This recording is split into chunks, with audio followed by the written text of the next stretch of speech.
All right, welcome to my YouTube channel. I am on Mount Pilchuck, the beginning, hiking up Mount Pilchuck, about 20 minutes in the hike. Decided to get off trail a little bit, and look what I find down here. Somebody's living in a hole down there. That's kind of cool to come across randomly. So this channel is going to be about my spiritual awakening, my journey since 2012 through today.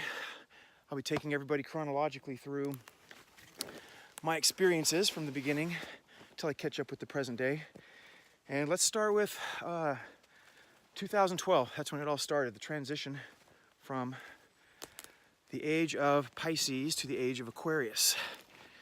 And the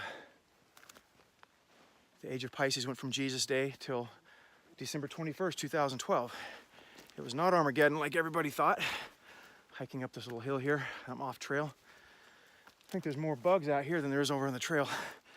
And then the next day, December 22nd, 2012, was the beginning of the Age of Aquarius. What does this mean? Old Earth energy and New Earth energy transitioning. And for those of you who are spiritually inclined, spiritually aware and awake, you know that you are experiencing the New Earth energy that we're all in now. So what that meant to me, I didn't know it at the time, but when I look back, I had 3 different people over a 2-month period tell me, as they were getting to know me and observing me, that I was an indigo or indigo child. I'd never heard of that, so I dug into it and I found out what that is, and there's some unique characteristics to do with an ushering in of new spiritually inclined people into the world over the last a few decades. And indigo children go hand in hand with crystal children, rainbow children, and they're kind of age separated with lots of overlap, but there's different characteristics with them all. And I'm clearly an indigo, and the upper age of the indigos, which is me, are called light workers. And as I discovered this for myself, I have the distinct privilege of living a large portion of my life in the old energy, and became repelled by it in 2012. So I embraced the new energy. And when I did that, I cleared out a lot of my old relationships, old friendships that were my age, finding everybody collectively pretty opinionated, political, not objective, not learning, not growing, and just freaking bored to me. So once I stopped hanging around so much of those people, it opened up space in my little spot in the world to have new people come into my life. And within a couple of weeks, all these young people, late teens, early 20s, started showing up. And the thing that resonated with me is collectively, the younger age groups were more objective, not opinionated, not political, and just part of the New Earth energy. And they just call bullshit on these old dying ways that are being replaced by attrition, I guess you'd call it. So exciting times. I'll be sharing with you all of my experiences from that transition of 2012 to 2013 and all the things I've learned and come to embrace, and I hope you enjoy.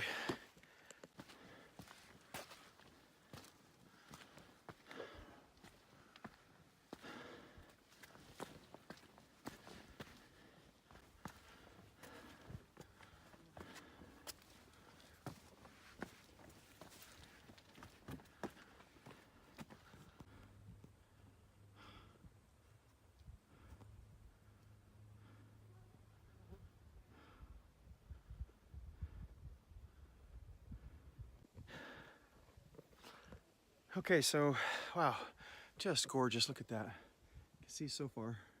It's the first kind of lookout spot. The city of Seattle's way out there somewhere, a couple hours drive maybe.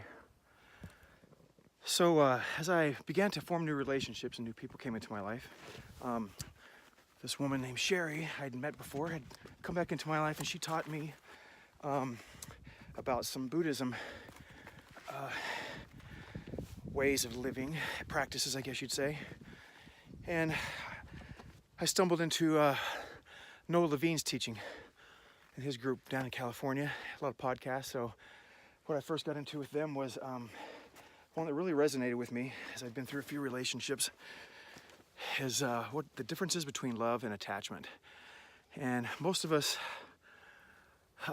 say I love you to somebody and get in these relationships romantically and whatnot. when we're really saying we're attached to somebody.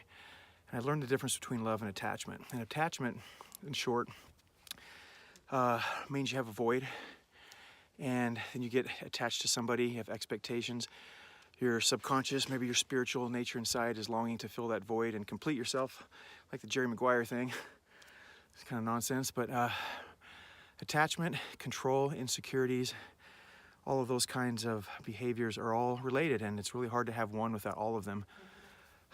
When you miss somebody, or you're in a dysfunctional relationship and you just emotionally can't get out of it, is almost always an indication that there's attachments there.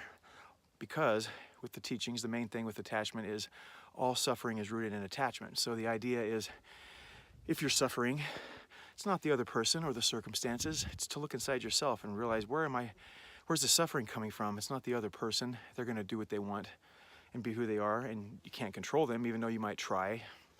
Even if you don't know if you're trying to do it, you're doing it. So the whole idea is to look inside yourself, which can be a long process, depending on what it is and how you operate. But attachment is something that can be dealt with, and as you learn to let go of people, the attachments turn into pain, and there's the suffering. So how does this relate to love? Love is, to me, an action. It's not a feeling. It's something that you do, and it's something that you learn, and that, again, takes practice. Let's find the trail. There's those guys coming down. Maybe I should go that way.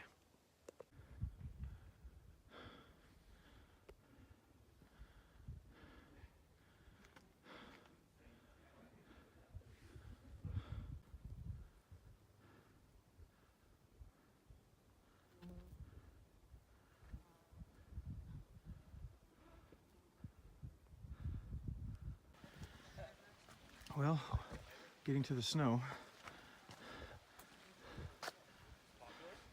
This guy should put his shirt on.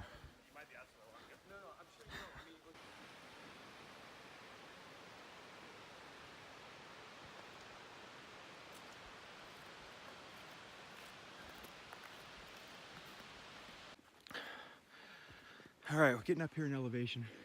Seriously in the snow. This hike is about 6 miles round trip from sea level, where Seattle is on the road, is to the top is 6,000 something feet. I don't know exactly. So we're about 2/3 of the way up now. And that right there is the peak. We're gonna go around the backside and hit the top where there's a lookout. So this Age of Aquarius, Age of Pisces thing, we're now in the Age of Aquarius. It's a new earth energy, and it's a more of a feminine, divine feminine energy that's come awake.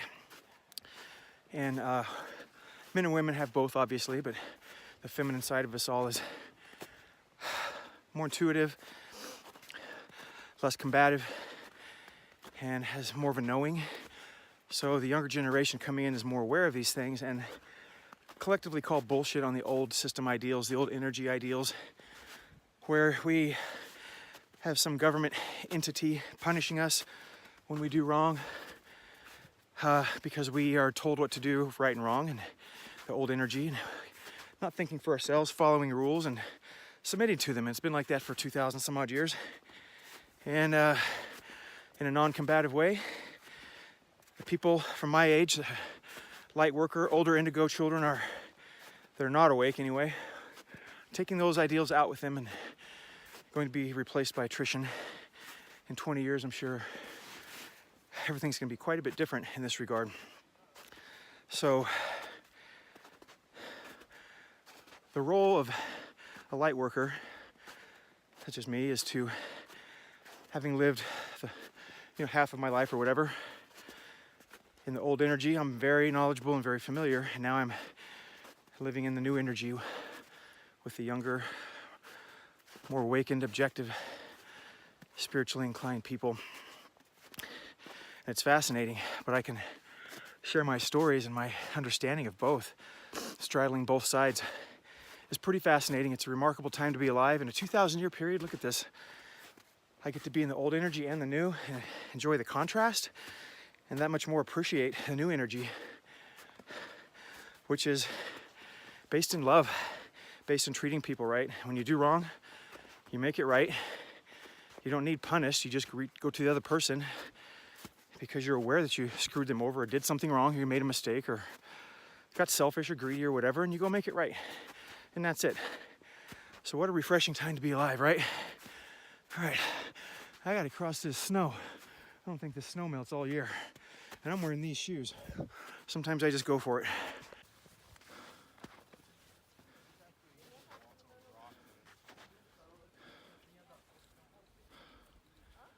Wow, just gorgeous.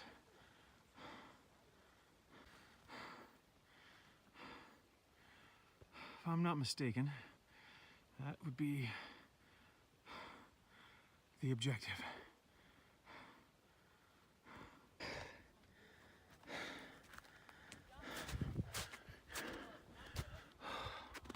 Oh, hell yeah.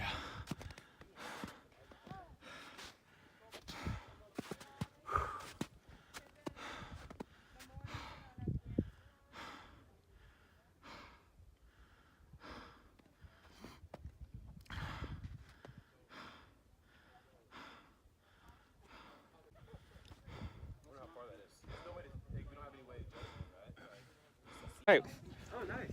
We made it to the top. I met some Colorado, Pennsylvania people. Hi. They're on my Carolina. first people on my YouTube channel. Yay, we're famous. All right. If I get any money, you'll be on it. All right, do you want like a... Yeah. All right. Thank you. Yeah, of course. You can just set it down there. Yep, and not touch it. Like, we're here, right there, basically. Made it to the top. I'm Andrew. Now let's find somewhere there's no random people. We'll do some more teaching. There's Mount Rainier, way down there.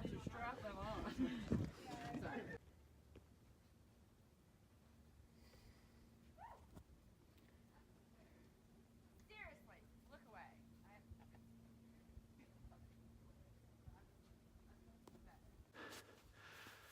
Okay, so that was the summit right back up there where all the people were. Had to be sociable, these random girls from Colorado. It's pretty funny. But they said they want to be on the YouTube channel, so first people. So I'm kind of wrapping up the lessons. I'll try to be a little more structured moving forward. I realize I'm kind of just shooting from the hip here today, but I did want to start with where my spiritual journey started, was the 2012, stepping into the new age, things coming to me. I'm going to get much more in depth with those on future videos. And but the first real lesson, life-changing thing I got for me was learning the difference between attachment and love. And attachment is unhealthy. All form, well, mostly. Some attachments can be healthy, like you can be attached to your dog, or attached to all kinds of things. But when the dog dies and the suffering happens, that's because you're attached. Man, look at this. It's just gorgeous. This is unreal. I love this. I'll probably get more into attachments in future episodes. More in-depth teaching. I just wanted to get things started today because I've come into a new energy and I found a new power for myself. I've stepped into my power these last few days, and I got really excited to get this started this weekend. So I'll get more into that as things progress chronologically as to what's gone on there. But I wanted to give a little tip of the hat to Mark Priestley, who has a YouTube channel I follow, and his format inspired me to do my channel this way. Out doing adventures and whatever I'm doing while I'm teaching and sharing. What else? I'll be going through all the things that have led from one thing to the next to the next. For my spiritual awakening, which about a year and a half ago turned into more of a spiritual ascension as I became more educated and more involved and dove deeper into myself and into the truths and just all the things, and the growth has been exponential. I'll get into my twin flame part of my life, which has been the catalyst for the most growth and some of the most amazing experiences I'm just wildly blessed and thankful for. So I'll get into all that later. I'm excited. Hope you feel my energy. Kind of tired now. Just hiked up 3 miles up this mountain. Let's see what's up here. We're kind of coming to another summit. What are we gonna do over here? Look at that. Whew. So one little thing to close out this first video. Brought my favorite crystals up here. Some sweetgrass a new friend gave to me recently. Just gonna meditate for a few minutes before I head back down. And if you don't meditate, or you want to join me a little bit, or just kind of feel my energy, I invite you to do so. If you know me and you're watching this, I'm thinking about you right now. And I am sending you my energy. Hope you feel it. It's just love. No strings. You can just feel it for a few minutes, a couple minutes. I would invite you to find the ability sometimes to just sit in a space by yourself quietly. Let the thoughts pass through your mind that you might have. Don't resist them because they'll persist, as the saying goes. Let them pass through you and just rest in a few minutes of silence every day. And just be thankful. Love yourself. Love somebody. Unconditionally. Don't expect anything back from them. Just love them. Love them as a verb. It's an action. That's where the blessings are. They're going to receive it. You're going to love giving it. I hope this channel does well, whatever that means. I guess for me it means that hopefully it touches a few people. That would mean something to me.